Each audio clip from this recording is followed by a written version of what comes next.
한덕수 전 총리 지금 출국 금지 상태입니다. 제가 알기로는 이분 저 미국에 좀 다녀오실 계획을 원래 가지고 계셨다고 들었는데 그 출국 금지가 돼버렸고 윤상현 의원 압수수색 당했고 김영선 전 의원 압수수색 또 양평 군수 출신 김선교 의원 출국 금지 전 국토부 장관 원희룡 출국 금지 김상민 전 검사 무슨 뭐 공천 결국 공천도 못 받았는데 그때 뭐 김건희 여사를 통해서 이름이 좀 오고 갔다는 것 때문에 이름이 오고 갔다는 것 때문에 압수수색 또 공천위원장 지낸 정진석 전 대통령 비서실장 수사 대상에 올라 있다. 그래서 오늘 아침에 조선일보가 국민의힘 의원들 정조준해서 민주당 버전의 적폐청산 시즌 2가 시작됐다 이렇게 썼더라고요. 그 뭐 한 달 정도 지나고 나서 이재명 대통령 처음에는 뭐 통합이니 화합이니 이런 건 얘기하지만 예. 이제 결국은 이제 본인의 마수,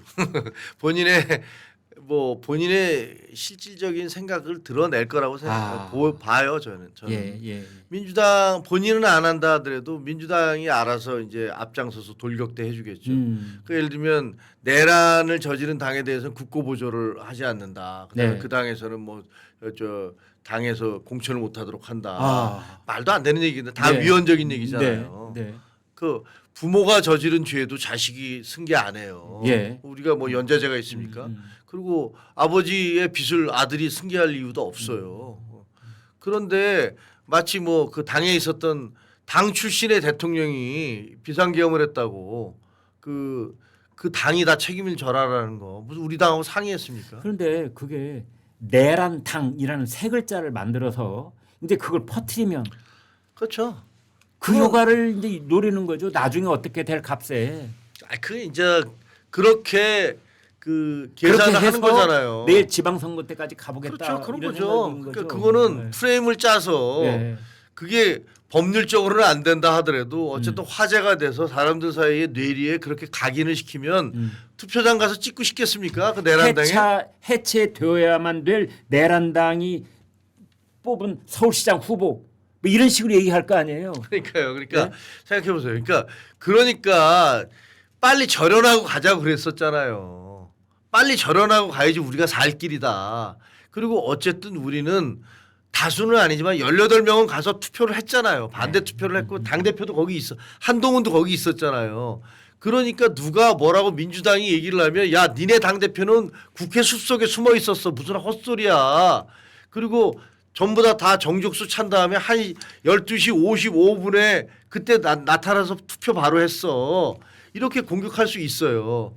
근데 그 지도부 쫓겨나고 난 다음에 여기서 쟤네들이 저렇게 우리를 몰아붙일 때 뭘로 그걸 방어를 할 거냐고요. 이렇게 진짜 답답한 거예요. 그래서 빨리 윤 대통령 어차피 이거 버틸 수가 없다. 이미 방아쇠를 당겨버린 거잖아요. 그 비상계엄이라는 방아쇠를 총을 쏴버린 거란 말이야. 그러니까 이거를 나간 총알을 다시 들어올 수 없으니 그렇다면 절연을 해야 된다라고 얘기를 했는데 그거를 이렇게 받아들이지 않았는데 결국은 지금 우리가 하고 있는 거 이렇게 지지도가 막 계속 추락을 하고 있고 저쪽 민주당에서 말도 안 되는 프레임을 씌워가면서 뭐 내란당이니 뭐니 하면서 공격을 하고 있는 것들 이런 것들 모두 어떻게 보면 우리가 제대로 대응을 못 하고 있잖아요. 거기다. 그런데 지금 이제 구체적으로 얘기를 해서 아까 제가 거론한 사람 중에 윤상현, 김선교 현역 의원이고 추경호 현역 의원이잖아요. 가령 이분들에 대해서 체포 동의안이 국회로 넘어오면 물론 뭐 검찰하고 특검하고 어떻게 왼쪽 윙크를 주고 받을지는 모르겠습니다만 넘어오면은 지금 김용민, 박찬대 이런 사람들은 바로 체포 동의안 통과, 특히 김용민 이 법사위 간사가 통과시키겠다 이런 말까지 지금 공공연하게 말하고 있잖아요. 정말 그런 일이 벌어집니까? 이재명 대표도 체포동의안이 통과된 적이 있어요.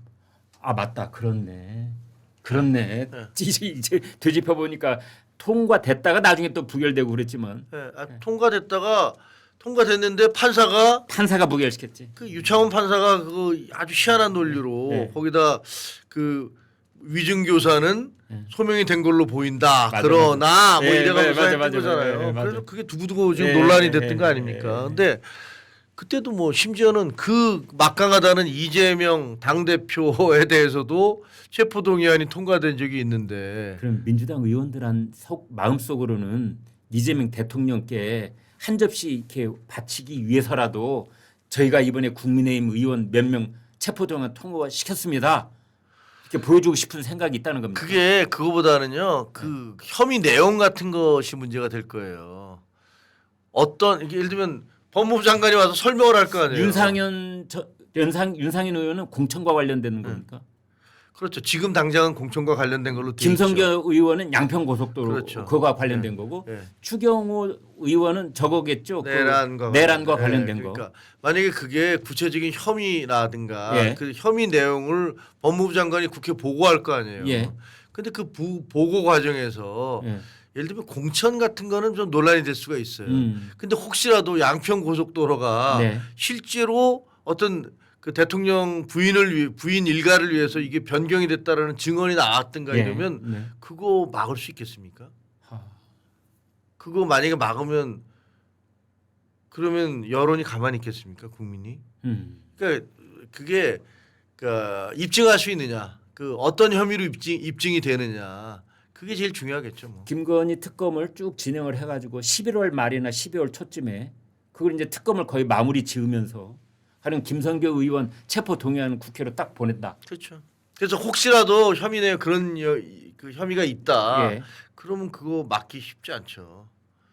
그러면 그게 곧바로 다음 선거에도 영향을 미치고. 당연하죠. 그럼 여론이 가만 안 있을 테니까. 그러니까 어떻게 보면 지금 굉장히 우리 당이 지금 그 수세에 몰려 있는 건 쟤네들이 시간을 조정할 수가 있잖아요. 네. 시간을 쭉 조정했는데 만약에 양평 고속도로 같은 게 저는 아직도 설마 그랬을까? 네. 설마 대통령 부인의 가족을 위해서 이미 10년 전부터 그 꾸려고 있었던 계획돼 있었던 고속도로를 바꿔? 그건 말이 안 된다고 생각하지만.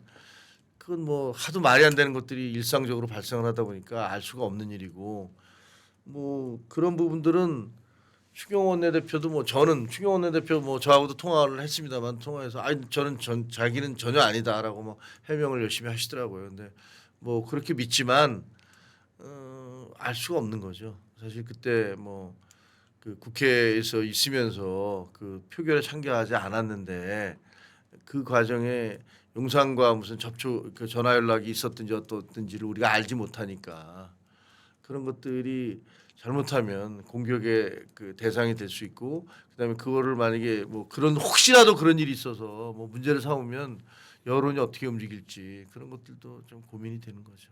저는 그 김건희 여사에 대한 특검을 진행하면서 코바나 콘텐츠 전시 기획사 네. 이제 여기가 전시회를 국지관걸 3개를 했는데 그 중에 하나가 야수파 전시회를 할 때 기업이 28곳이 맞아요. 협찬을 했어요.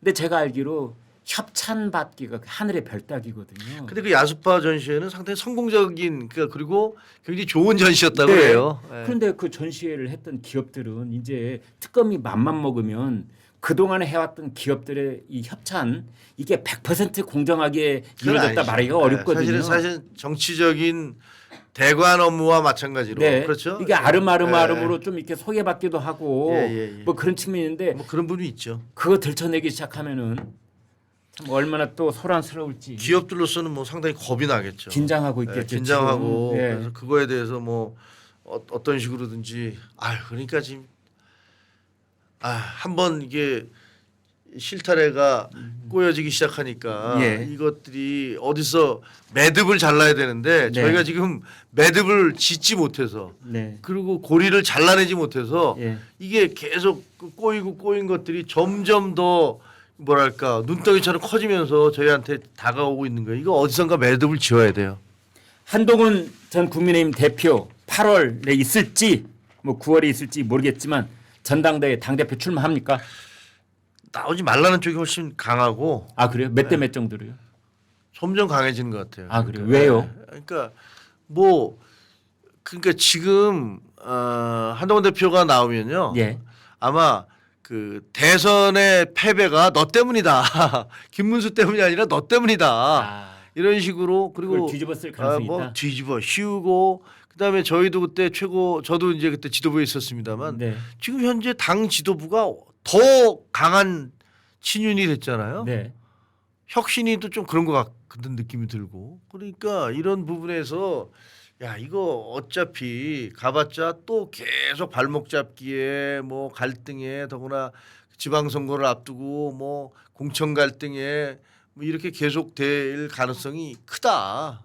그런 한간에는 장동혁이 나오고 한동훈은 안 나온다. 서로 그렇게 뭔가 역할 분담을 했다. 뭐 이런 얘기가 들렸는데 맞습니까? 그건 전혀 사실이 아니죠. 장동혁 원조 친한으로 알려진 사람이잖아요. 아이 그건 뭐 장동혁 씨는 이미 친윤으로 간 지 오래고. 아 그렇습니까? 아니, 그분 뭐 저기 어디야 집회에 나가서 계엄령은 신의 선물인가 뭐 하나님의 선물인가 뭐 이런 얘기를 비슷하게 하시지 그럼 않았어요? 그분이 뭐 독자 행동을 한다 이렇게 해석되는 아니, 기사는 그건 잘못된 거군요. 제가 보기에 그건 친윤들의 픽이에요. 그렇다면 조경태도 원래 친한 아니 그건 조경태는 친한이죠. 예, 그리고 친한인데 이제 최다선 의원이고 그분은 어떤 본인의 정치적인 욕심에 의해서 예. 이게 나간 건데 만약에 한동훈 대표가 나오면 나는 드랍한다는 입장인 걸로 알고 있어요. 예. 근데 아니 그 한동훈 대표가 안 나오면 그분은 본인이 이제 그러면 뛰시겠죠. 조경태 이분이 그런 이제 공식화할 때 말이죠. 한동훈 전 대표하고 서로 얘기 안 나눕니까? 아니, 그러니까 구체적인 뭐 얘기는 없었지만 예. 서로 그냥 그 나올 수도 있다라는 것들은 알고 있었고 그리고 뭐 한 대표는 본인은 나올지 안 나올지 결정이 안 됐는데 다른 사람들 모두 다 입 다물고 있어 이렇게는 안 되잖아요. 그럼 본인들이야 정치적으로 했다가 서로 우리가 그럼 어떻게 할까요? 이렇게 상의할 수 있는 거니까 그거는 뭐 계산을 딱 해서 뭐 우리는 누구 나가고 누구 이건 아니었어요. 자세한 얘기를 더 듣고 싶지만 다음 일정이 있으시다고 하니 김종혁 전 국민의힘 최고위원 여기서 보내드리겠습니다. 대단히 감사합니다. 안녕히 계십시오. 감사합니다. 네, 여러분 오늘 방송 시작하기 전에 제가 우리나라 정치계를 잘 알고 계시는 어떤 분하고 전화 통화를 길게 했는데 이분이 그러시더라고요. 다음 주가 이제 인사청문회 슈퍼 위크 이렇게 돼 있습니다. 그래서 월요일부터 강선우 여가부 장관 후보자, 배경훈 과기부 장관 후보자, 전재수 해수부, 정동영 통일부, 그리고 그 다음 날은 권오을 보훈부, 김성환 환경부, 한성숙 중소벤처기업부, 안규백 국방부, 임광현 국세청. 그 다음 이제 수요일에는 정성호 법무, 김영훈 고용, 이진숙 교육장관 후보자.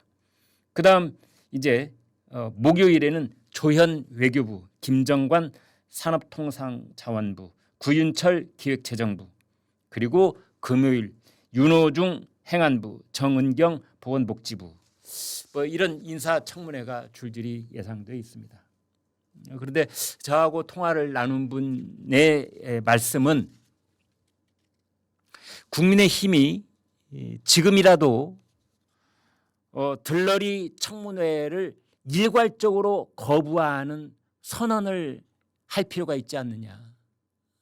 어차피 지금 이 후보자들에 대한 이런저런 비리 의혹을 제기를 해봤자 민주당은 들은 척도 안 하고 CR도 안 먹히고 결국 일방적으로 인사청문회 진행을 하고 결국은 대통령이 다 임명을 할 것이 그런 코스가 정해진 것이라면 구태여 거기에 같은 청문회에 참여를 했다가 뭐 증인이 채택이 안 됐다느니 자료 제출이 안 됐다느니 이렇게 실랑이를 벌이다가 저녁 무렵에 뭐 그때서야 자리를 털고 일어나는 이런 지겹게 봐오도록 그런 모습 또 되풀이할 필요가 뭐가 있겠느냐.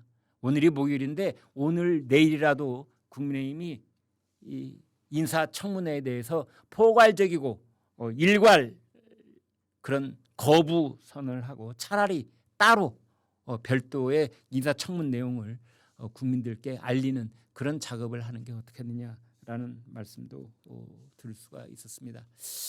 아무튼 뭐 그런 저런 상황이 겹쳐 있는데 아까도 말씀드린 것처럼 이제 여론조사 결과로 그런 상황에 아랑곳 없이 더불어민주당은 조금씩 올라가고 있고 그다음에 국민의힘은 드디어 앞자리 숫자가 1자로 내려앉는 그런 여론조사까지 나와 있는 상황이 지속되고 있습니다.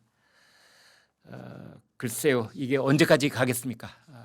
이 또한 지나갈 것이라는 생각을 해보면서 그 다음 벌어질 일정을 지켜보도록 하겠습니다. 또 한 가지 저희 그 조선일보가 운영하고 있는 채널도 이런 저런 여러 가지 그 정치적 상황, 시대적 변화에 발맞춰서 대대적인 개혁을 지금 준비하고 있습니다.